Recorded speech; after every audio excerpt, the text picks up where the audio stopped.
Students, তোমাদেরকে স্বাগত mock learning YouTube চ্যানেলের আরও একটি নতুন ভিডিওতে। আজকে আমরা পাহাড় ও পর্বতের নিয়ে 20খানা এমসিকিউ নিয়ে আলোচনা করতে চলেছি। এটা আমাদের একটা চ্যাপ্টার চলছে, যেই চ্যাপ্টারটা হচ্ছে পাহাড় ও পর্বত। এখান থেকে আমি 100খানা এমসিকিউ নিয়ে তোমাদের সাথে আলোচনা করব। তো সেটা হচ্ছে আজকের পার্ট 1। তো চলো আজকের ভিডিওটি শুরু করা যাক। তো এখানে একটি পার্থক্য দেওয়া আছে পাহাড় ও পর্বতের মধ্যে। তো চলো তোমাদের বলে দিই। পাহাড় কি? পাহাড়ের উচ্চতা তুলনামূলক কম, পর্বতের উচ্চতা তুলনামূলক বেশি। পাহাড়ের ঢাল কম, খাড়া হতে পারে। ঠিক আছে? পাহাড়ের ঢাল বেশি আর খাড়াও বেশি হয়। ঠিক আছে? পাহাড় আকারে ছোট হয়, কিন্তু পর্বত ঢাল বেশি, খাড়া হয়। ঠিক আছে? পাহাড় হচ্ছে ওঠা তুলনামূলক সহজ, কিন্তু পর্বতে ওঠা তুলনামূলক কঠিন।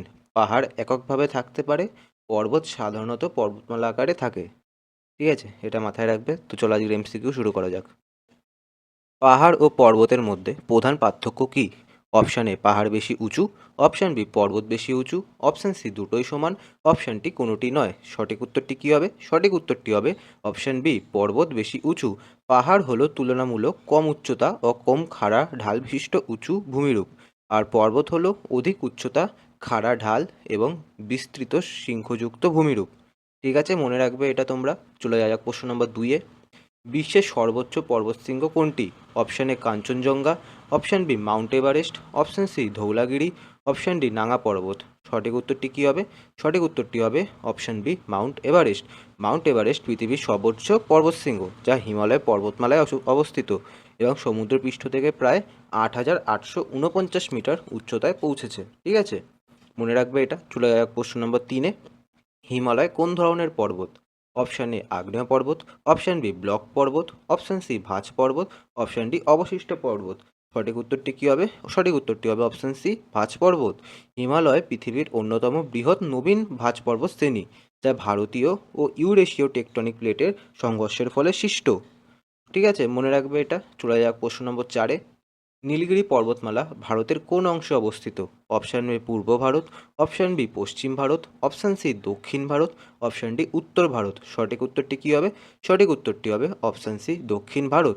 নীলগিরি হিলস দক্ষিণ ভারতের একটি গুরুত্বপূর্ণ পর্বতমালা, যা পশ্চিমা ঘাট ও পূর্ব ঘাট পর্বতমালার সংযোগ অঞ্চলে অবস্থিত। ঠিক আছে, মনে রাখবে এটা তোমরা। চলে যাক প্রশ্ন নম্বর 5-এ। আগ্নেয়গিরির উদগীরণের কোন ধরনের পর্বত সৃষ্টি হয়? আগ্নেয়গিরির উদগীরণের ফলে কোন ধরনের পর্বত সৃষ্টি হয়?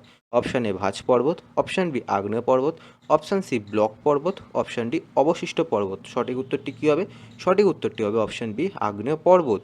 আগ্নেয় পর্বত হলো ভূগর্ভের গলিত লাভা, ছাই, পাথরের টুকরো এবং অন্যান্য পদার্থ দীর্ঘ সময় ধরে জমে তৈরি হওয়া বিশেষ ধরনের পর্বত। মনে রাখবে এটা। চলে যাওয়া যাক প্রশ্ন নম্বর 6। ভারতের সর্বোচ্চ পর্বতশৃঙ্গ কোনটি? Option A Nanda Devi, option B Kanchenjunga, option C Annapurna, option D Dhaulagiri. সঠিক উত্তরটি কী হবে? সঠিক উত্তরটি হবে অপশান বি কাঞ্চনজঙ্ঘা। কাঞ্চনজঙ্ঘা ভারতের সর্বোচ্চ পর্বতশৃঙ্গ, যা ভারত ও নেপাল সীমান্তে অবস্থিত এবং এর উচ্চতা প্রায় 8,586 মিটার। চলে যাক প্রশ্ন নম্বর 7-এ। আরাবল্লী কোন ধরনের পর্বত? অপশান এ ভাঁজ পর্বত, অপশান বি আগ্নেয় পর্বত, অপশান সি অবশিষ্ট পর্বত, অপশান ডি ব্লক পর্বত। সঠিক উত্তরটি কী হবে? সঠিক উত্তরটি হবে অপশান সি অবশিষ্ট পর্বত। আরাবল্লী রেঞ্জ ভারতের প্রাচীনতম পর্বতমালাগুলির মধ্যে একটি, যা দীর্ঘ ক্ষয় প্রক্রিয়ার ফলে বর্তমান অবশিষ্ট পর্যাপ্তে রূপান্তরিত হয়েছে। চলে যাক প্রশ্ন নম্বর 8-এ। পশ্চিমা ঘাট পর্বতমালা ভারতের কোন দিকে অবস্থিত? পশ্চিমা ঘাট পর্বতমালা ভারতের কোন দিকে অবস্থিত? অপশান এ পূর্ব দিকে, অপশান বি পশ্চিম দিকে, অপশান সি উত্তর দিকে, অপশান ডি উত্তর পূর্ব দিকে। সঠিক উত্তরটি কী হবে? সঠিক উত্তরটি হবে অপশান বি পশ্চিম দিকে। ওয়েস্টার্ন ঘাটস ভারতের পশ্চিম উপকূল বরাবর বিস্তৃত একটি গুরুত্বপূর্ণ পর্বতমালা, যা জীববৈচিত্র্যের জন্য বিশেষভাবে পরিচিত। চলে যাওয়া যাক প্রশ্ন নম্বর 9। ব্লক পর্বত কীভাবে সৃষ্টি হয়? অপশান এ নদীর ক্ষয়, অপশান বি আগ্নেয় উদগীরণে, অপশান সি ভূত্বকের ফাটলে, অপশান ডি বায়ুর ক্ষয়ে। সঠিক উত্তরটি কী হবে? সঠিক উত্তরটি হবে ভূত্বকের ফাটলে। ব্লক পর্বত ভূত্বকের অভ্যন্তরে ফাটলে সৃষ্টি হয়, কোনো অংশে ওপরে উঠে গেলে বা নিচে নেমে গেলে গঠিত হয়। মনে রাখবে এটা। চলে যাওয়া যাক প্রশ্ন নম্বর 10-এ। পৃথিবীর দীর্ঘতম স্থলভাগীয় পর্বতমালা কোনটি? Option A Alps, option B Himalaya, option C Andes, option D Rocky. সঠিক উত্তরটি কী হবে? সঠিক উত্তরটি হবে অপশান সি আন্দিজ। আন্দিজ দক্ষিণ আমেরিকায় অবস্থিত পৃথিবীর দীর্ঘতম স্থলভাগীয় পর্বতমালা, যা প্রায় ৭,০০০ কিলোমিটার বিস্তৃত। ঠিক আছে, মনে রাখবে এটা। চলে যাক প্রশ্ন নম্বর 11-তে। প্রশ্ন নম্বর 11, বিশ্বের দ্বিতীয় সর্বোচ্চ পর্বতশৃঙ্গ কোনটি? Option A mount Everest, option B K2, option C Kanchenjunga, option D Dhaulagiri. সঠিক উত্তরটি কী হবে? সঠিক উত্তরটি হবে অপশান বি K2। K2 পৃথিবীর দ্বিতীয় সর্বোচ্চ পর্বতশৃঙ্গ, যা কারাকোরাম পর্বতমালায় অবস্থিত এবং সমুদ্রপৃষ্ঠ থেকে প্রায় ৮,৬১১ মিটার উচ্চ। মনে রাখবে। চলে যাক প্রশ্ন নম্বর 22-এ। রকি পর্বতমালা কোন মহাদেশে অবস্থিত? Option A Asia, option B Africa, option C উত্তর আমেরিকা, অপশান ডি ইউরোপ। সঠিক উত্তরটি কী হবে? সঠিক উত্তরটি হবে অপশান সি উত্তর আমেরিকা। রকি মাউন্টেন্স উত্তর আমেরিকার একটি বিস্তৃত পর্বতমালা, যা কানাডা থেকে যুক্তরাষ্ট্র পর্যন্ত দীর্ঘ এলাকা জুড়ে বিস্তৃত। চলে যাক প্রশ্ন নম্বর 13-তে। আগ্নেয় পর্বতের উদাহরণ কোনটি? Option A Himalaya, option B Fuji, option C আরাবল্লী, অপশান ডি নীলগিরি। সঠিক উত্তরটি কী হবে? সঠিক উত্তরটি হবে option B Fuji. Mount Fuji জাপানের বিখ্যাত আগ্নেয় পর্বত, যা দেশের সর্বোচ্চ শৃঙ্গ এবং সাংস্কৃতিক প্রতীক হিসাবেও পরিচিত। চলে যাক প্রশ্ন নম্বর 14-এ। কারাকোরাম পর্বতমালা কোন অঞ্চলে অবস্থিত? অপশান এ দক্ষিণ ভারত, অপশান বি উত্তর পূর্ব ভারত, অপশান সি উত্তর পশ্চিম হিমালয় অঞ্চল, অপশান ডি পশ্চিমা ঘাট। সঠিক উত্তরটি কী হবে? সঠিক উত্তরটি হবে অপশান সি উত্তর পশ্চিম হিমালয় অঞ্চল।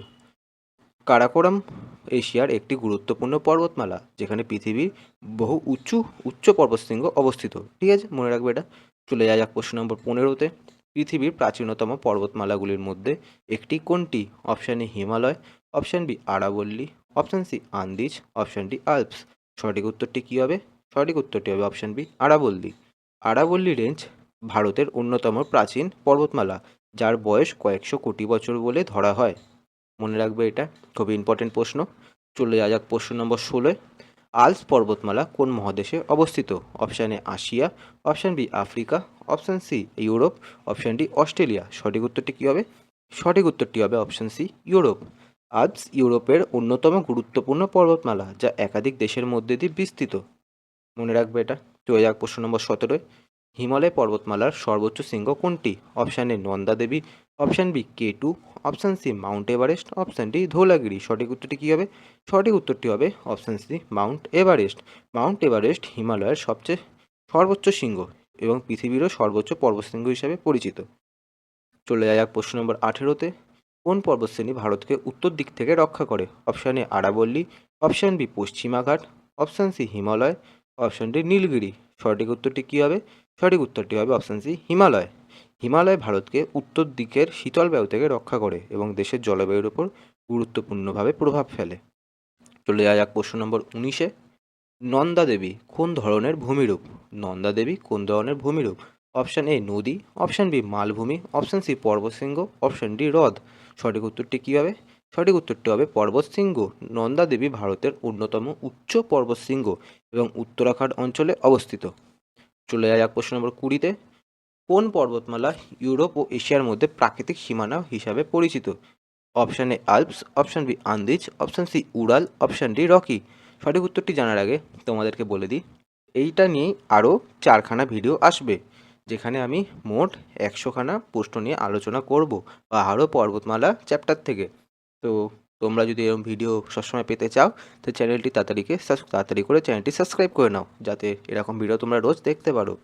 আর চ্যানেলটিকে একটি করে লাইক দাও ভিডিওটাকে, এবং একটি করে কমেন্ট করে দাও, যাতে তোমরা কোন বিষয়ে আরও ভিডিও চাও সেটা নিয়ে আমি ভিডিও বানাতে পারি। তো চলো এটার উত্তর জানা যাক। সঠিক উত্তরটি হচ্ছে উড়াল। উড়াল পর্বতমালা ইউরোপ ও এশিয়ার ভৌগোলিক সীমারেখা নির্ধারণের গুরুত্বপূর্ণ ভূমিকা পালন করে। ঠিক আছে, আজকের ভিডিও এতটাই।